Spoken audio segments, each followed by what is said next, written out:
नमो बुद्धाय। सर्वप्रथम हमारे शास्त्रा तथागत भगवान बुद्ध जी के चरणों में मेरा सादर प्रणाम हो, जिन्होंने मुझे धर्म बताएं, शांति की मार्ग दिखाएं।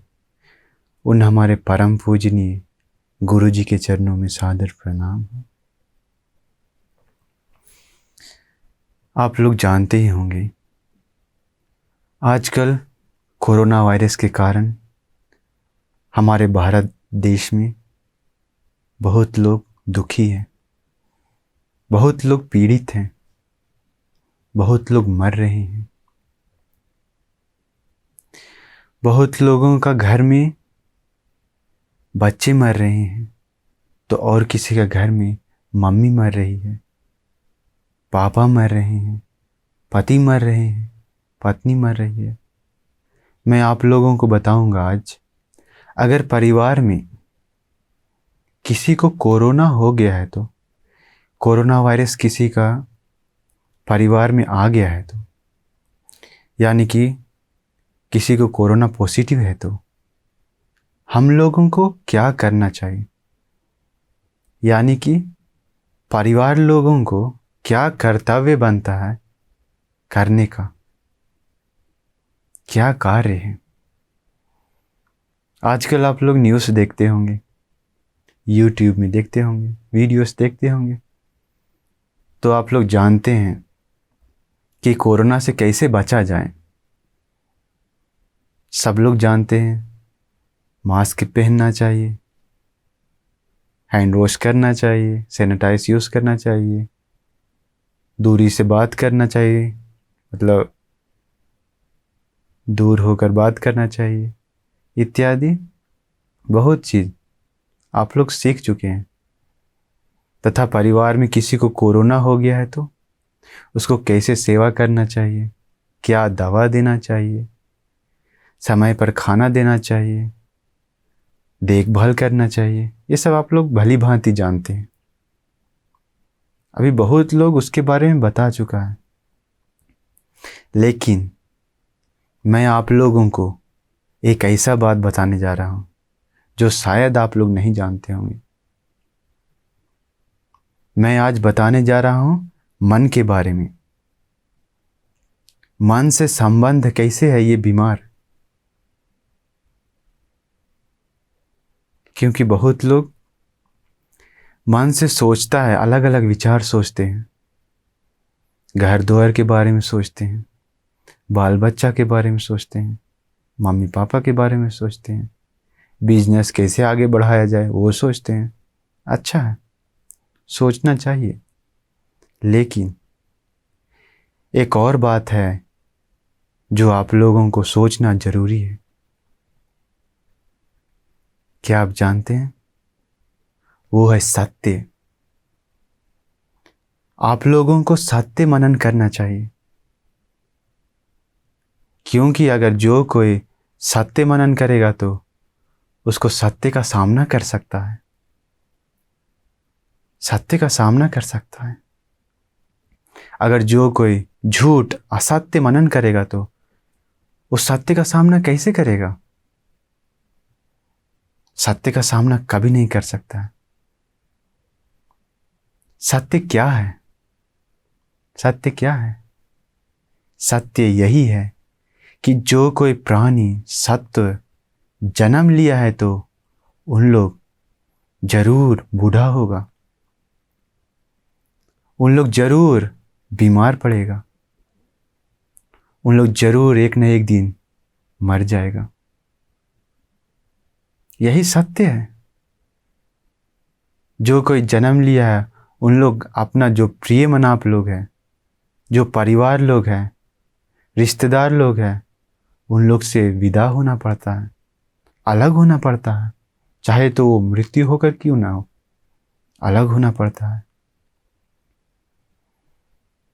यही सत्य है। जो हम लोग पसंद नहीं है वो मिलता है, जो हम लोग पसंद है वो नहीं मिलता है। यही सत्य है। तो आप लोग सत्य मनन करेंगे तो सत्य का सामना कर सकते हैं। जैसे कि सत्य ये है कि हम लोग जन्म लिए हैं तो जरूर बीमार पड़ेंगे, जरूर बीमार पड़ेंगे। ऐसा एक भी व्यक्ति नहीं है, आजकल एक भी व्यक्ति नहीं है जो जन्म लिया हो और बीमार ना पड़ा हो। कोई भी नहीं है, सभी लोग बीमार पड़ते हैं। ये सत्य है, यही सत्य है। ये आप लोगों को मनन करना पड़ेगा, क्योंकि भगवान बुद्ध जी बताए हैं ये 5 कारण, चाहे तो वो स्त्री हो या पुरुष हो, चाहे तो भिक्षु हो या भिक्षुनी हो, चाहे तो उपासक हो या उपासिका हो, ये 5 कारण हमेशा सोचना चाहिए। क्या है वो 5 कारण? भगवान बुद्ध जी बताते हैं कि पहला, हम लोग जरूर बूढ़ा होंगे। हम लोग बूढ़ा होने वाले स्वभाव से मुक्त नहीं हैं, ये पहला कारण है। दूसरा कारण भगवान बुद्ध जी सोचने के लिए बताते हैं कि हम लोग जरूर बीमार पड़ेंगे, हम लोग बीमार से मुक्त नहीं हुए हैं, दूसरा कारण। तीसरा कारण है कि हम लोग जरूर एक ना एक दिन हम लोगों को मरना पड़ेगा, मरने से हम लोग मुक्त नहीं हुए हैं, ये तीसरा कारण है। चौथा कारण है, हम लोग को जो भी प्रिय मनाप लोग हैं, यानी जो भी परिवार है, रिश्तेदार लोग हैं, उन लोग से एक ना एक दिन विदा होना पड़ेगा, अलग होना पड़ेगा हम लोगों को, ये सोचना चाहिए। चौथा। पांचवा कारण है, कर्म ही मेरा सब कुछ है, यानी कि जो कुछ भी अच्छा या बुरा कर्म करेंगे तो उसका फल हमें ही भुगतना पड़ेगा, दूसरा लोग नहीं भोगेगा। आप पाप किए हैं तो उसका फल आपको भुगतना पड़ेगा, आप अगर पुण्य किए हैं तो उसका फल भी आपको भुगतना पड़ेगा। यानी कि पाप किए तो आपको दुख भुगतना पड़ेगा, अगर पुण्य किए तो आपको सुख भोगना पड़ेगा। यही सत्य है। ये 5 कारण भगवान बुद्ध जी बताएं मनन करने के लिए सभी लोगों को, सभी लोगों को। फिर भगवान बुद्ध जी बताते हैं कि क्यों ये 5 कारण मनन करने के लिए बताए हैं, क्योंकि बहुत लोग, जवानी का नशा है बहुत लोगों के पास। क्या है, सभी लोग जवानी का नशा चढ़ जाता है। जवानी का नशा से उन लोग क्या करता है, शरीर से, वाणी से, मन से पाप करता है।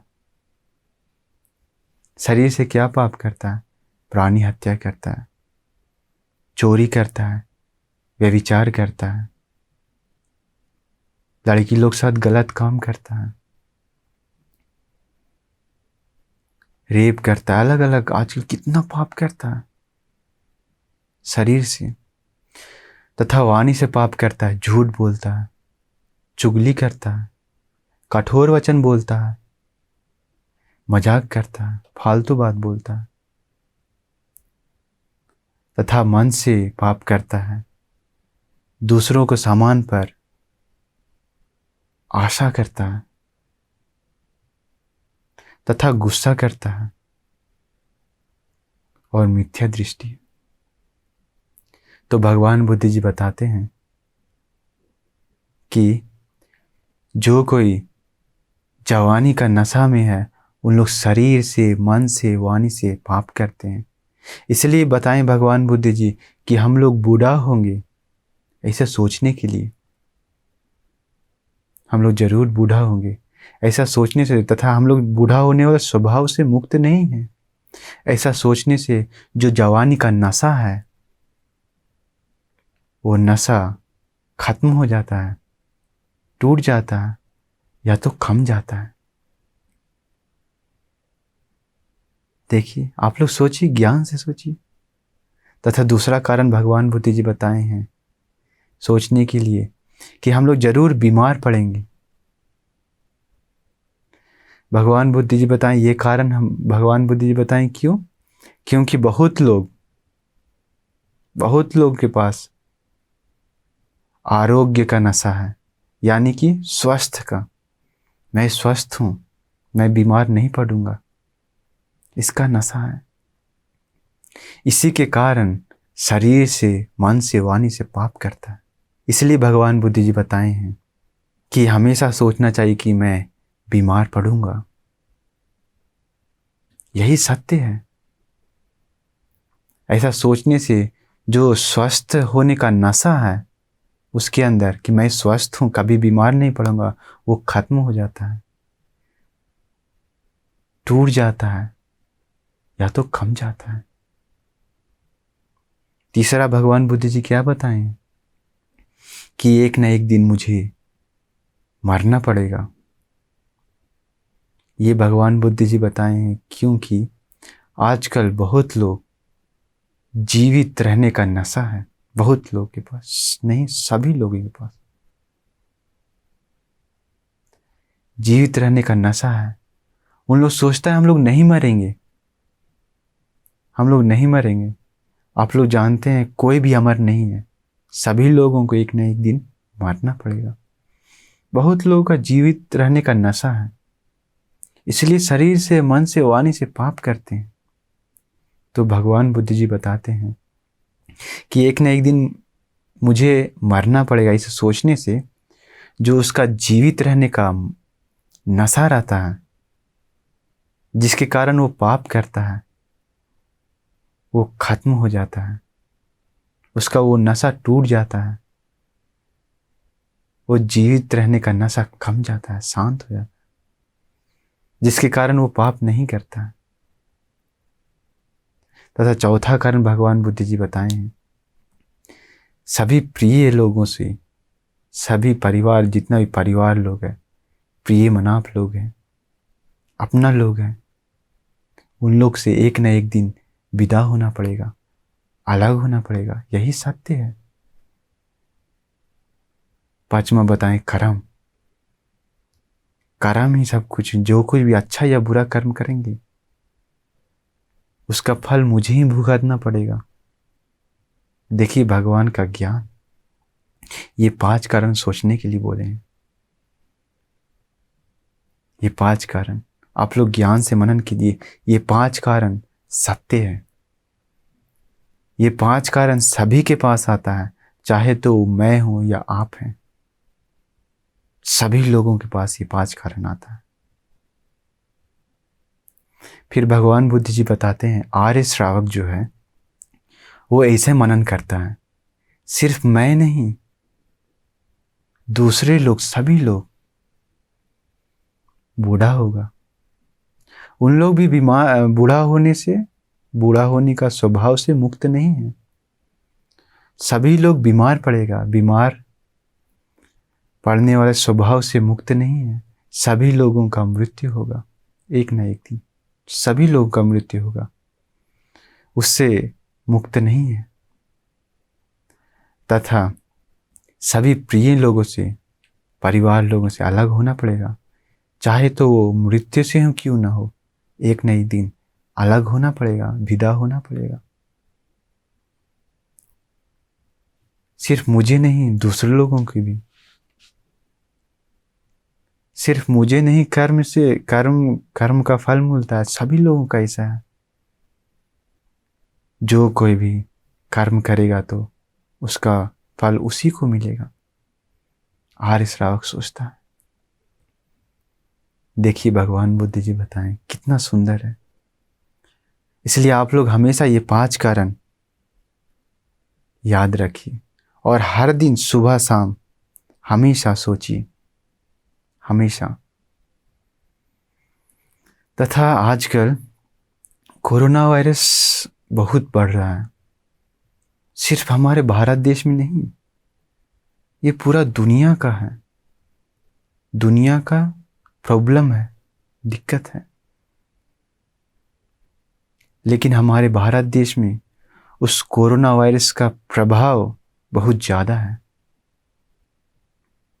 उसके कारण बहुत लोगों का मृत्यु हो रहा है, बहुत यहाँ भी कॉल्स करते हैं, फ़ोन करते हैं यहाँ भी हम लोगों को। यहाँ आश्रम में भी फ़ोन आता है। हम लोग अभी श्रीलंका में हैं। यहाँ तो अभी उतना कोरोना वायरस नहीं है, तथा हम लोग का गुरुजी कोरोना वायरस से बचने के लिए पूरा सेफ्टी, पूरा सुरक्षा बनाए हुए हैं हमारे गुरुजी। इसलिए हम लोग का आश्रम में एक भी भंते जी को कोरोना नहीं हुआ, एक भी भंते जी को नहीं हुआ। हमारे गुरु भंते जी कितना महान है, सभी शिष्यों के प्रति बहुत प्रेम है, बहुत ध्यान देते हैं हमारे गुरु भंते जी। हम लोग श्रीलंका में हैं, तो यहाँ इंडिया से तथा श्रीलंका से भी बहुत कॉल आते हैं। सभी लोग रो रो के बोलते हैं, भंते जी मेरा मम्मी मर गई है, भंते जी मेरा पापा मर गए हैं। कोई कोई और बोलता है भंते जी मेरा पत्नी मर गई है, तो कोई और बोलता है भंते मेरा बच्चे मर गए हैं कोरोना वायरस के कारण। तो हम लोग क्या करें? हम लोग उन लोगों को धर्म बताकर मन थोड़ा शांत करते हैं। देखिए, एक इंडिया से कॉल आया था यहाँ। एक माता जी कॉल किए थे। वो बोल रही थी, भंते जी मेरा पति का मृत्यु हो गया है कोरोना वायरस के कारण। मेरा परिवार में कोई नहीं है, सिर्फ 6 साल की बच्ची है और कोई नहीं है। बच्ची का पूरा सपना टूट गया है। बच्ची का सपना बनाया हुआ था मम्मी पापा की ऑफिसर बनाने के लिए, बहुत बड़ा पोस्ट पर जाने, मतलब पढ़ा लिखा कर बहुत बड़ा नौकरी करवाने के लिए। लेकिन पापा का मृत्यु होने के बाद पूरा टूट गया। देखिए कितना दुख है। रो रो के बोल रही है। एक नहीं, बहुत लोग, अलग अलग दिक्कत। न्यूज़ में भी आप लोग सुनते होंगे हमारे भारत देश का हालत क्या है। एक माता जी रो रही है पूरा कि मेरा पति मर गया है, मेरे बच्चे अनाथ हो गए हैं, मैं विधवा हो गई हूँ करके रो रही है। देखिए सत्य यही है। इसलिए भगवान बुद्ध जी बताएं सत्य मनन करने के लिए। अगर पहले से सत्य को मनन करके हम लोग तैयार रहेंगे तो जब हम लोग को बीमार आएगा तो हम लोग दुखी नहीं होंगे, हम लोग परेशानी नहीं होंगे, हम लोग रोएंगे नहीं, चिल्लाएंगे नहीं। इसलिए पहले से तैयार रहना चाहिए। श्रीलंका में एक आदमी को, जवान आदमी था, उसको कोरोना पॉजिटिव आया। क्या किया? जाकर आत्महत्या कर लिया। देखिए यही उत्तर है? नहीं, उसको बच सकता था, लेकिन देखिए मूर्ख था। कोरोना वायरस से ज़्यादा सभी लोगों का मन बीमार पड़ रहा है आजकल। मन बीमार पड़ रहा है। मैं आप लोगों को एक बात बताता हूँ जो आप लोग कीजिए कि आप लोगों का परिवार में कोई भी अगर बीमार पड़ा है तो उसके सामने मत रोइए, कभी मत रोइए, क्योंकि रोने से उस जो रोगी है उसका जो मन है, मन पूरा अशांत होता है। उसका जो धैर्य रहता है, शक्ति रहता है, वो सब टूट जाता है। जीने का जो हिम्मत रहता है वो भी टूट जाता है। देखिए रोने का विपाक, रोने का फल क्या है? उस रोगी पर जाता है, उस रोगी पर प्रभाव पड़ता है। अगर आप प्यार से बात करेंगे तो उस रोगी पर प्रभाव पड़ेगा अच्छा। अगर आप रो रो के बात कर रहे हैं तो उस रोगी से उसका भी प्रभाव पड़ेगा, बुरा प्रभाव पड़ेगा।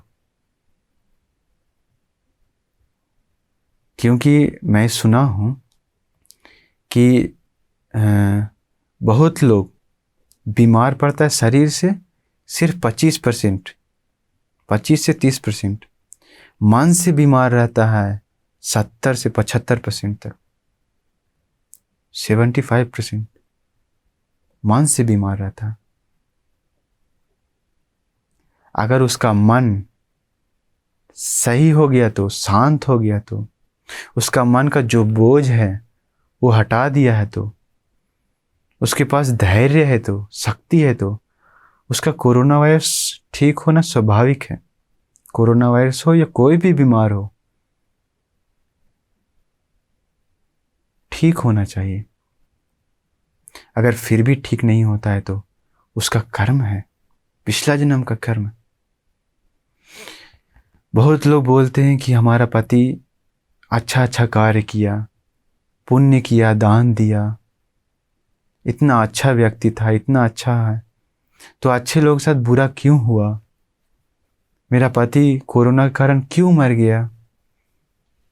तो ठीक है, इस जन्म में पाप नहीं किया होगा, मानते हैं, लेकिन पिछला जन्म में पाप किया होगा, उसी के कारण उसका फल इस जन्म में मिला होगा। इस कोरोना वायरस इंडिया में आने का मुझे लगता है इंडियन लोग का ही गलती है।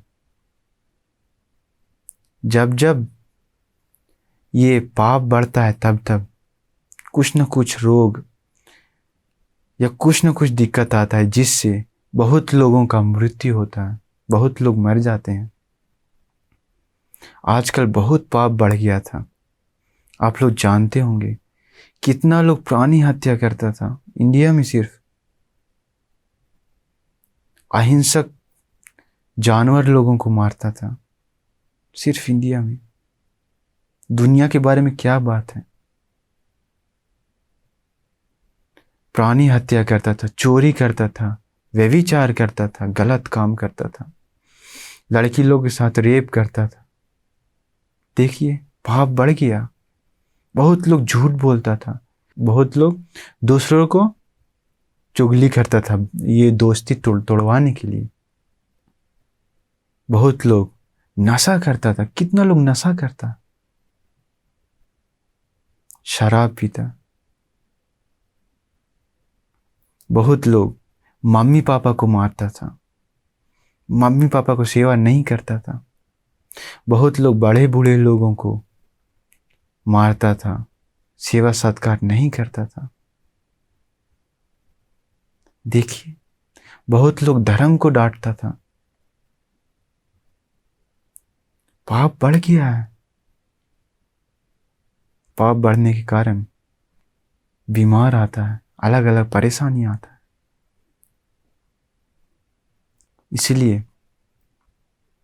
इसलिए मैं आप लोगों को बताता हूँ, कभी भी पाप मत कीजिए। पाप नाम का जो जितना भी चीज है वो सब त्याग कीजिए। तथा आपके परिवार में किसी को कोरोना हो गया है तो उसको धैर्य दिलाइए, उसका मन बनाइए, उसका जो शक्ति है उस शक्ति को जगाइए, क्योंकि अगर वो मन से उठेगा तो उसका बीमार भी ठीक होगा। मन बहुत प्रभाव डालता है बीमार पर। मन, मैं आपको एक सत्य घटना बताता हूँ।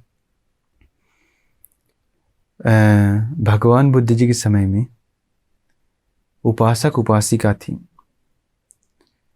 मम्मी पापा थे, तथा उस घर में बच्चे भी थे। तो पापा अचानक बीमार पड़ जाते हैं, अचानक बीमार पड़ जाते हैं, फिर बेड पर लेटे रहते हैं, मरने वाला है। कुछ समय में पत्नी को ऐसा लगा कि मेरा पति अब नहीं बचेगा, लेकिन पता है क्या पत्नी क्या की? जाकर वहां पर जाकर रोने नहीं लगी। पत्नी बहुत बुद्धिमान थी, पत्नी बहुत बुद्धिमान थी। जाकर क्या बोलने लगा? पति के पास जाकर बोलने लगा कि आप दिक्कत मत लीजिए, आप शोक मत कीजिए, आप परेशानी मत होइए। आप ऐसा कभी मत सोचिए कि आपके मरने के बाद बाल बच्चा का कौन ध्यान देगा, घर द्वार कौन लेकर जाएगा।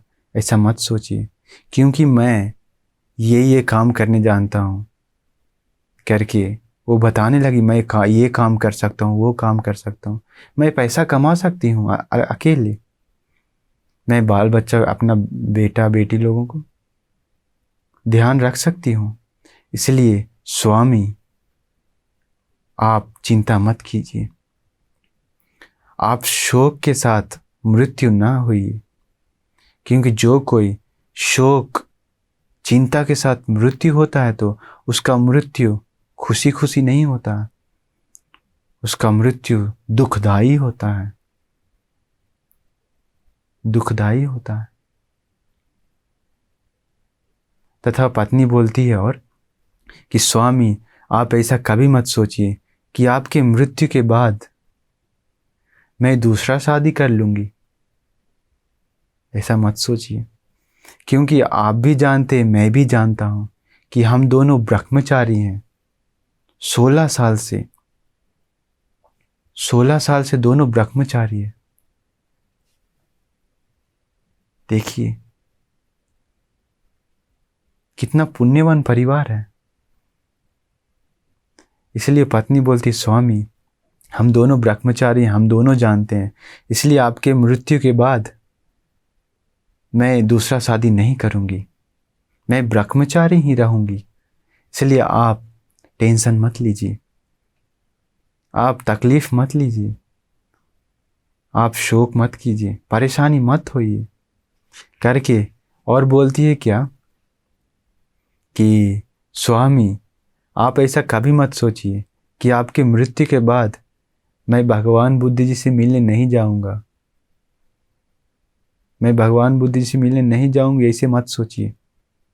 तथा आर्य महासंघ को देखने के लिए मिलने के लिए नहीं जाऊंगी, ऐसा मत सोचिए, क्योंकि आपके मृत्यु के बाद मैं भगवान बुद्ध जी से जरूर मिलने जाऊंगी, हमेशा आर्य महासंघ से जरूर मिलने जाऊंगी, वंदना करने जाऊंगी, दान देने जाऊंगी हमेशा। तथा और वो पत्नी बोलती है पति को, पति बीमार है, अभी पलंग पर लेटा हुआ है। पत्नी रो नहीं रही है, उस पति को क्या कर धैर्य दिला रही है, तथा मृत्यु से पहले उसका खुशी खुशी मृत्यु होने देने के लिए वो मदद कर रही है कि आप टेंशन मत, उसका जो दिमाग का जो भार है, भारी था, वो हटा रही है, मन का जो भारी था वो हटा रही है। फिर पत्नी बोलती है आप ऐसा कभी मत सोचिए कि आपके मृत्यु के बाद मैं सील सुरक्षा नहीं करूंगी,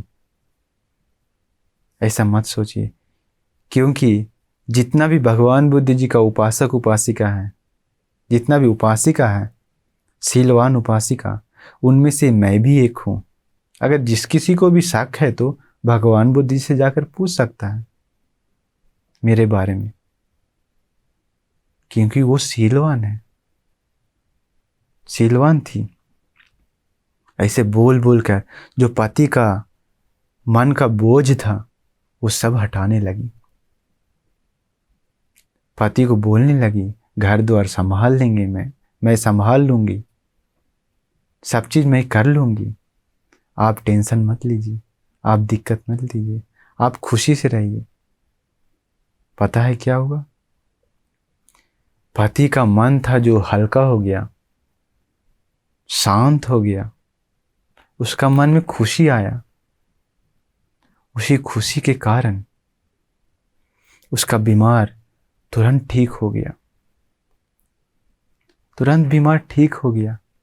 देखिए कितना आश्चर्य है।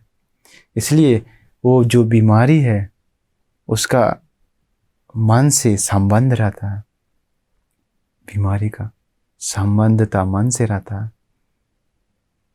अगर उसका मन हल्का है तो शांत है तो उसका बीमार धीरे धीरे ठीक होता है। अगर उसका मन भारी है तो आप लोग सोचिए, परिवार में अगर कोई भी, अगर आप ही बीमार है तो, और चारों तरफ से सभी लोग आकर रो रहे हैं तो आपको कैसा लगेगा? सोचिए। इसलिए कभी भी कोई भी परिवार में बीमार है तो उसके सामने रोना नहीं चाहिए, रोना नहीं चाहिए, कभी नहीं। क्योंकि अनाथ पिंडिक सेठ जी भी एक समय बीमार पड़ जाते हैं, बहुत बीमार पड़ जाते हैं, तो अरहंत सारीपुत्र बनते जी तथा आनंद बनते जी जाते हैं। जाने के बाद क्या करते हैं? अरहंत सारीपुत्र बनते जी जाकर वो अनाथ पिंडिक सेठ जी को जो जो वो अच्छाई कार्य किए हैं, जो अच्छाई था उनके अंदर, जो गुण था, वो स्मरण करवाने लगे, याद करवाने लगे कि आपके अंदर ऐसा ऐसा गुण है, आपने ऐसा ऐसा अच्छाई कार्य किए हैं, ऐसा याद कीजिए, इसे याद करने से आपका बीमार ठीक हो जाएगा। पता है क्या हुआ? वो अपना जो अच्छाई था वो पूरा याद किया, जो गुण उसके अंदर था, गुण धर्म, वो याद करने लगा। उससे उसका मन शांत हुआ, मन का जो दिक्कत था, भारी था, वो सब हट गया। जो परेशानी था, जो शोक था, वो सब दूर हो गया, मन शांत हो गया। पता है क्या हुआ? तुरंत उसका बीमार ठीक हो गया।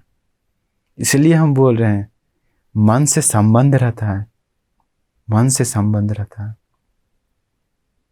बीमार का। क्योंकि आप कोई भी परिवार में बीमार पड़ गया तो आप लोग जाकर वहाँ ना रोकर उसका जो अच्छाई कार्य, उसका जो अच्छाई है, उसने जो अच्छाई कार्य किया है, जो भी अच्छा काम किया है, पुण्य किया है, दूसरों को मदद किया है, वो सब याद दिलाइए। उससे उसका मन शांत होगा, हल्का होगा। आप लोग रोना बंद कीजिए और सत्य मनन कीजिए, क्योंकि यही सत्य है। जो कोई भी अगर रोता है तो, जो कोई भी रोता है तो असली में उस बीमार को बढ़ाने में मदद करता है, कम करने में नहीं।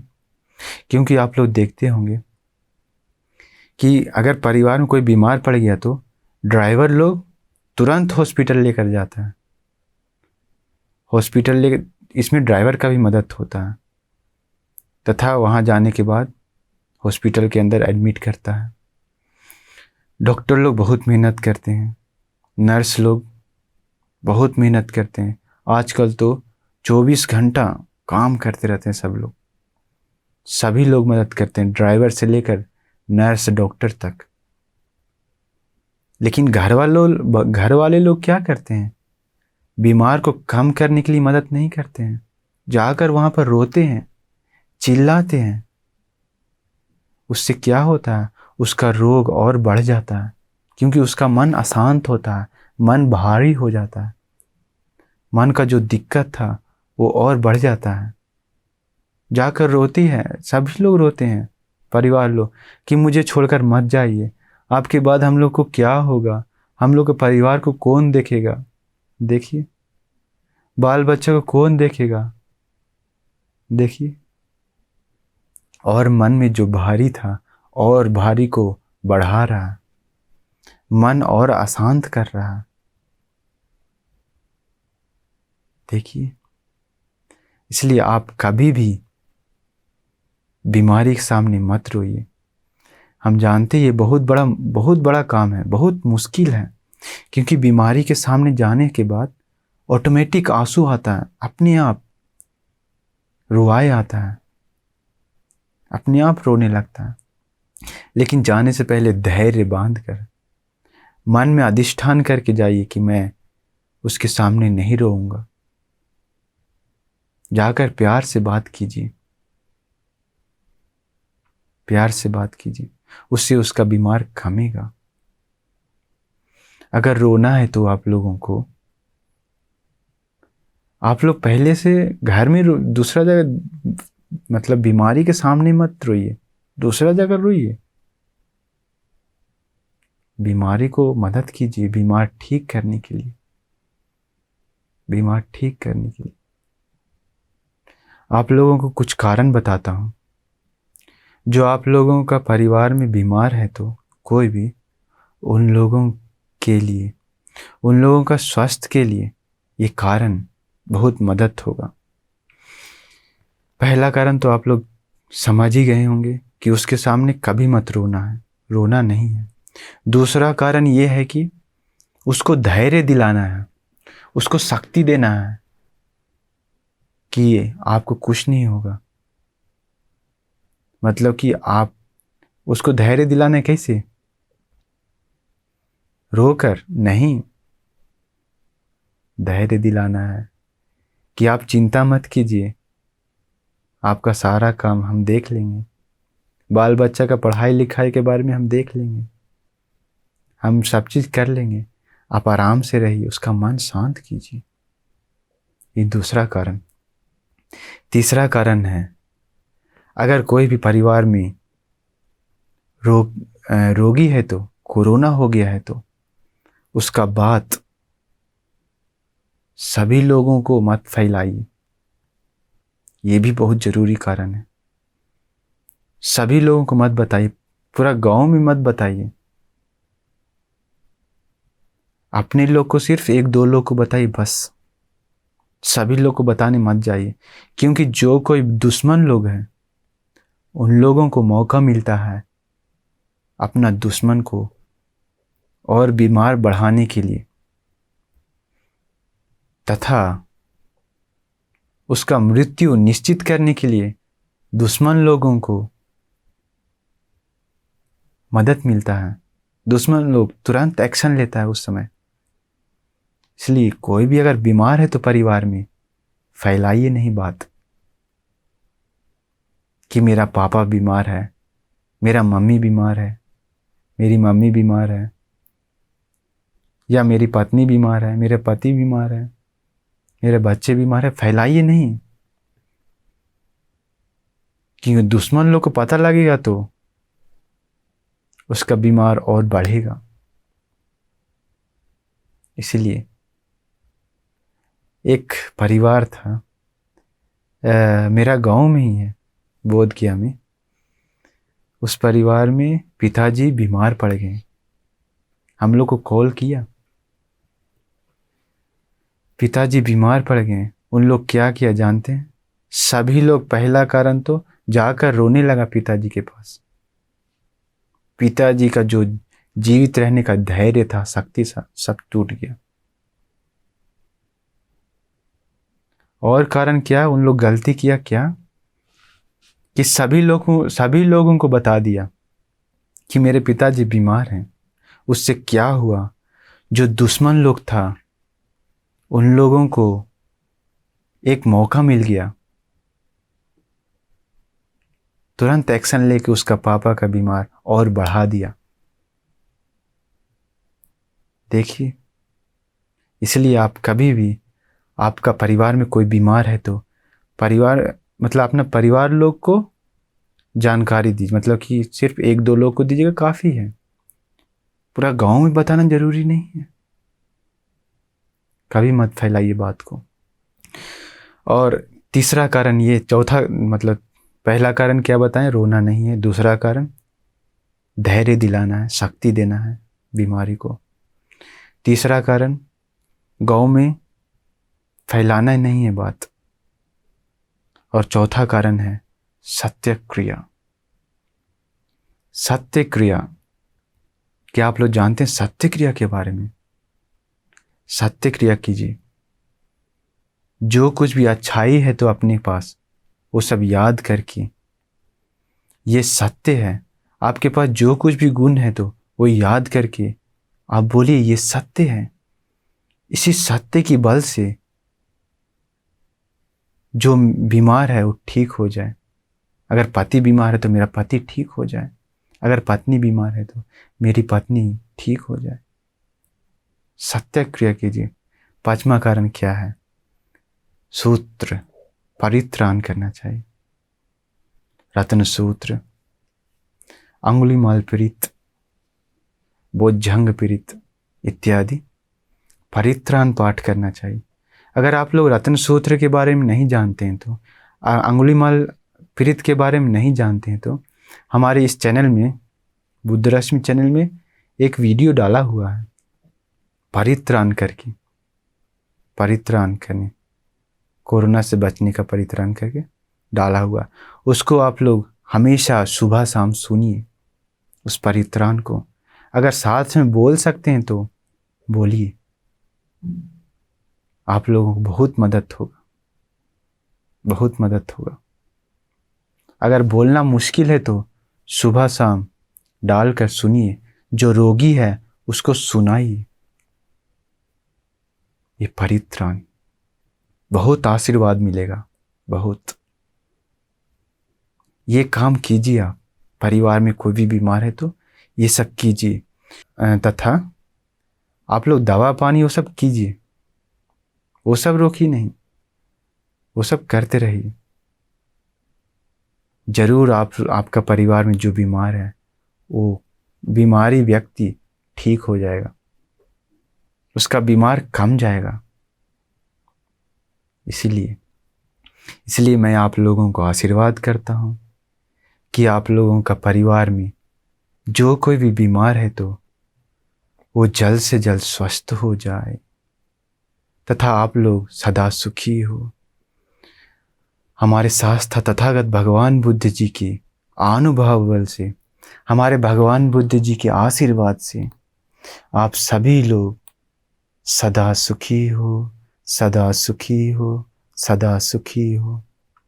आप सभी लोगों का जो भी बीमार है वो सब जल्द से जल्द ठीक हो जाए, स्वस्थ हो जाए, स्वस्थ हो जाए। तथा भगवान बुद्ध के धर्म के अनुभव बल से आप सभी लोग सदा सुखी हो, सदा सुखी हो, सदा सुखी हो।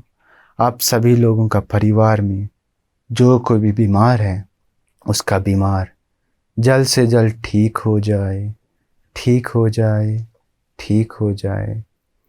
तथा हमारे भगवान बुद्ध जी के आर्य महासंघ के आशीर्वाद से, आर्य महासंघ के अनुभव बल से आप सभी लोग सदा सुखी हो, सदा सुखी हो, सदा सुखी हो। आप सभी लोगों का परिवार में जो कोई भी बीमार है तो उन सभी लोग जल्द से जल्द स्वस्थ हो जाए, स्वस्थ हो जाए, स्वस्थ हो जाए। तथा हमारे गुरु बहंते जी के आशीर्वाद से आप सभी लोग सदा सुखी हो, सदा सुखी हो, सदा सुखी हो। आप सभी लोगों का परिवार में जो कोई भी बीमार है तो उन सभी लोग सदा सुखी हो, सदा सुखी हो, सदा सुखी हो। नमो बुद्धाय।